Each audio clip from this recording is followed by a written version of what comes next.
ខ្មែរណាសូមឲ្យការអធិប្បាយព្រះបន្ទូលថ្ងៃនេះដោយយុត្តិធម៌របស់ព្រះអង្គម្ចាស់របស់ការព្រះបន្ទូលដែលខ្ញុំបានថ្លែងឲ្យបានចិត្តឲ្យខ្ញុំមកនេះអរគុណចំពោះដល់ផ្នែកមួយឆ្នាំ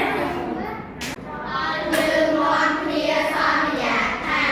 យើងនឹងស្ដាប់តាមរាល់ការណែនាំរបស់អ្នកដែលទទួលខុសត្រូវយើង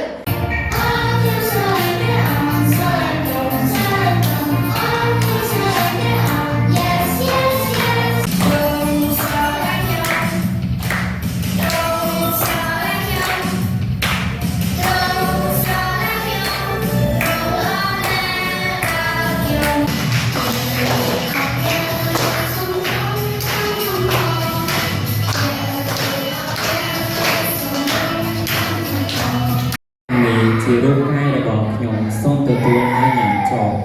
តើបិតាអើយសូមយកពេលនេះចេញពីទូបង្គំទៅ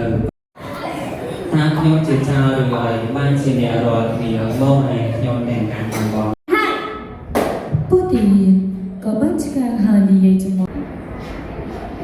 ហើយអ្វីបានជាឯងមិនអាចសង្គ្រោះខ្លួនឯងបានដូច្នេះត្រៃឯងជាបរិយាបត្រនៃព្រះមិនអញ្ចឹងហ៎លោកយកសពព្រះយេស៊ូវទៅនាងអើយហេតុអ្វីបានជានាងយំតើនាងរកអ្នកណាអើយហាត់ព្រះយេស៊ូវព្រះទីគ្រងរួមមានអក្រិន